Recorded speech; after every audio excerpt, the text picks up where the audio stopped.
Alam mo yung iba, ang ingay maging rich. Laging may post, laging may unboxing, laging may caption na hard work pays off habang naka-business class. Pero minsan, yung totoong may pera, tahimik lang. Same phone for years, simple manamit, hindi flashy. Pero pag may emergency, hindi nangungutang. Pag may opportunity, may cash. Pag may sale, hindi natataranta. Kasi ang tunay na rich, hindi laging mukhang rich. Minsan, mukhang normal lang, pero financially dangerous. Today, pag-usapan natin ang 10 things to do every day para yumaman quietly. Hindi ito yung gumising ka ng 4 a.m. at mag-ice bath sa tabo type of advice. Filipino context tayo. May traffic, may Shopee sale, may office ambagan, may kamag-anak na mangungutang, at may inner child na laging gustong mag-check out. Let's go! Number 1. Bumangon ka na parang may hinahabol kang future. Hindi mo kailangang gumising ng 4 a.m. para yumaman, pero kailangan mong gumising na hindi ka talo agad. Kasi maraming tao, pagising pa lang talo na, alarm, snooze, scroll. Compare, check ng stories, tapos after 30 minutes, pagod ka na kahit wala ka pang ginagawa. Low-key rich people protect their morning. Hindi agad phone, hindi agad chismis, hindi agad shopping app, hindi agad stress. They start the day with control, fix bed, inom tubig, konting galaw, check calendar, plan the day. Hindi kailangan aesthetic, hindi kailangan may matcha latte sa tabi ng journal. Ang importante, ikaw ang may control sa araw mo, hindi algorithm. Kasi pag controlled ang morning mo, mas controlled ang gastos mo, decisions mo at energy mo. At kung gusto mong yumaman, kailangan mong panalunin ang araw bago ka pa mabudol ng mundo. Number 2, isulat mo ang top 3 important tasks mo. Marami sa atin busy, pero hindi lahat ng busy umaasenso. Yung iba, busy lang mag-reply, busy mag-meeting, busy mag-scroll, busy mag-overthink, busy mag-add to cart. Pero pag tinanong mo, ano ba ang pinaka-importanting nagawa mo today? Ang sagot, grabe, pagod ako. Hindi productive ako. Pagod lang. Low-key rich people write things down. Hindi dahil cute ang planner.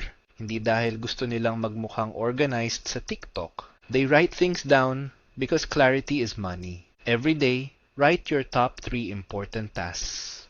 Not 25 tasks. Hindi grocery list ng buong buhay mo. 3 lang. Ano ang gagawin mo today na magpapaganda ng income, health, skill, or future mo? Kasi kung wala kang plan, ibang tao ang gagawa ng plan para sa oras mo. Boss mo, client mo, family mo, social media mo, at minsan, Lazada mo. At usually, hindi ka nila yayamanin. Number 3, gumastos with intention, hindi with emotion. Ito ang masakit. Hindi lahat ng gastos, kailangan. Yung iba, coping mechanism. Pagod ka, food delivery. Stressed ka, add to cart. Insecure ka, new clothes. Bored ka, coffee shop. Naiinis ka, deserve ko to. Kung lahat ng emotion may resibo, mauubos talaga ang pera. Low-key rich people pause before spending. Hindi sila kuripot, hindi sila sad, hindi sila allergic sa luho, pero hindi sila controlled ng luho. Bago bumili, ask yourself, kailangan ko ba talaga to? May ganito na ba ako? Gusto ko ba ito before the sale? Or gusto ko lang kasi may free shipping? The goal is not to stop spending. The goal is to stop emotional spending. Kasi ang pera, hindi lang nauubos sa big expenses. Minsan, nauubos siya sa small repeated gastos na akala mo harmless. 180 pesos coffee, 250 pesos delivery fee, 499 pesos sale item, 699 pesos basic top, 1,200 pesos skincare na investment daw. Tapos, end of month, ikaw pa nagulat. Parang crime scene ang bank statement. Number 4, mag-save bago ka gumastos. Most people save what is left. Kaya usually, walang left. Sweldo comes in. Bills, food, Grab, Shopee, Gala, ambagan, random, I deserve this, tapos savings. Kung may natira, Low-key rich people reverse it. Save first, invest first, then spend what's left. Kasi kung ang future mo lagi ang last priority, huwag kang magtataka kung lagi kang delayed sa goals mo. Hindi kailangan malaki agad. Start with a percentage, 10%, 15%, 20%. Kung kaya more, better. Kung hindi kaya, start small. Ang importante, automatic.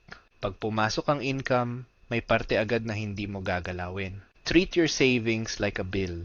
Pero instead of paying Meralco, you're paying future you. And honestly, future you deserves better. Future you pagod na rin sa excuses. Number 5. Matuto araw-araw kahit 15 minutes lang. Hindi porke tapos ka na sa school, tapos ka na rin matuto. Actually, pag tumigil kang matuto, doon ka nagsisimulang mapag-iwanan. The world is changing fast. AI, business, investing, digital skills, career skills, money habits. Kung ang inaaral mo lang araw-araw ay buhay ng ibang tao sa Facebook, magiging expert ka sa chismis, hindi sa wealth. Low-key rich people learn daily. Books, podcasts, courses, articles, mentors, YouTube na hindi puro drama, kahit 15 minutes lang. The goal is to improve your earning ability. Kasi yes, savings are important, pero may limit ang pagtitipid.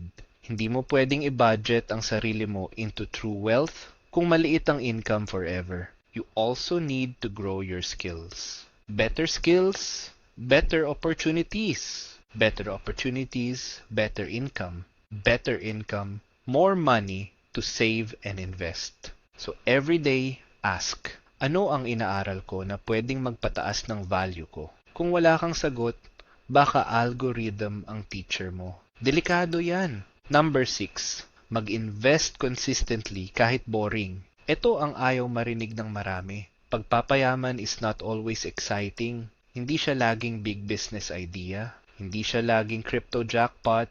Hindi siya laging I made 1 million in 30 days. Most of the time, it is boring. Emergency fund, monthly investing, index funds, MP2, time deposits, business capital, upskilling fund. Repeat, repeat, repeat.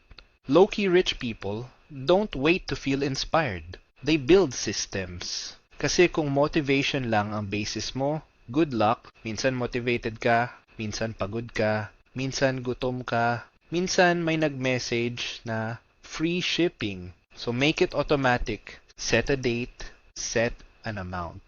Invest before lifestyle eats your income. And don't underestimate small amounts. Small money invested consistently becomes serious money over time. Hindi agad sexy, pero effective. Parang sunscreen.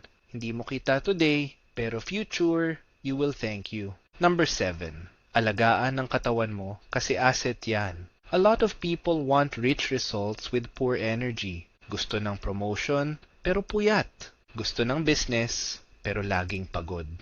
Gusto ng investments, pero health naman ang binabayaran later. Your health is part of your wealth. Kasi mahal magkasakit, mahal ma-burnout, mahal maging laging exhausted.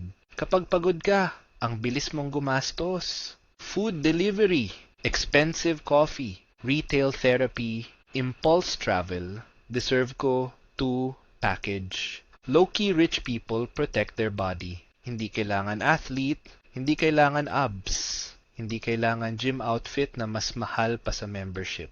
Basic lang, walk, sleep, drink water, eat real food most of the time. Move your body, manage stress. Kasi pag okay ang katawan mo, mas okay ang decisions mo, mas clear ang utak mo, mas productive ka, mas hindi ka madaling mabudol. Your body is your first business. Kapag sabog ang operations, affected pati finance department. Number 8. Iwasan ang gastos para lang magmukhang successful. Ito talaga ang silent killer. Image spending. Bumibili ka hindi dahil kailangan mo. Bumibili ka kasi gusto mong makita ng iba na okay ka. Bag, phone, car, vacation, restaurants, outfits, lifestyle. Walang masama kung afford mo. Pero kung binibili mo para lang may mapatunayan, mahal ang validation.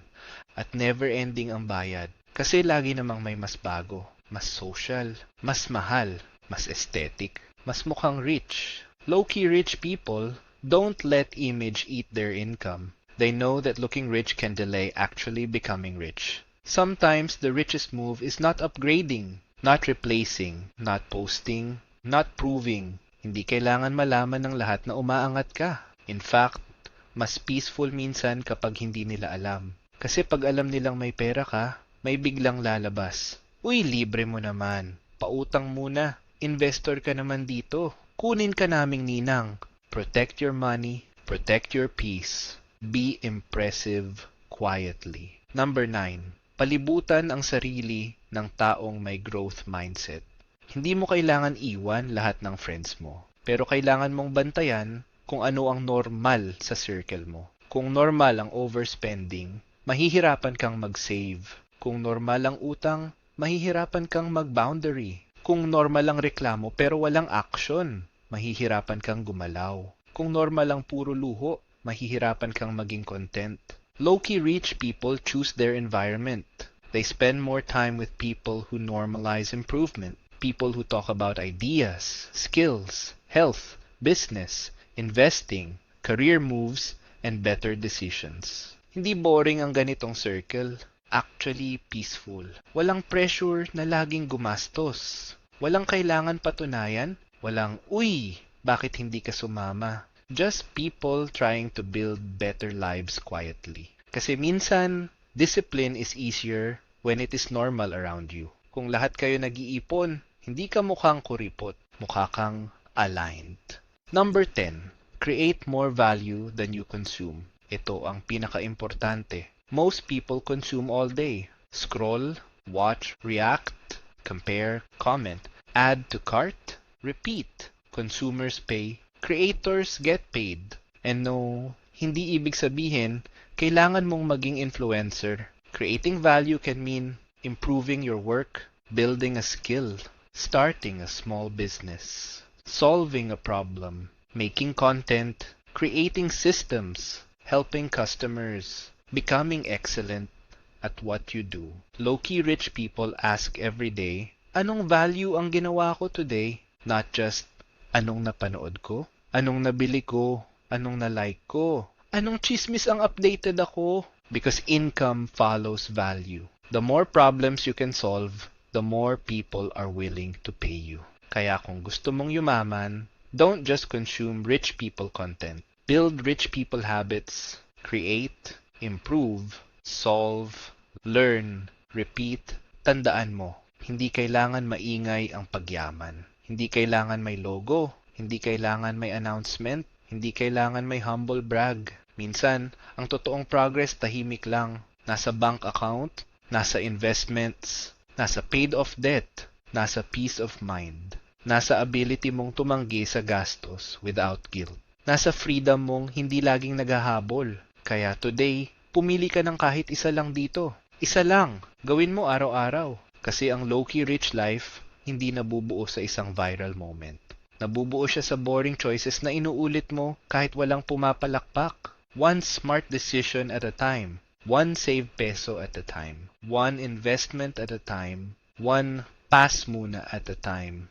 And eventually, ikaw na yung taong tahimik lang pero financially strong at yumayaman. And kung nagustuhan mo itong video, don't forget to comment, like, share, and subscribe to Low-Key Wealth PH. Because remember, low-key is the new wealthy.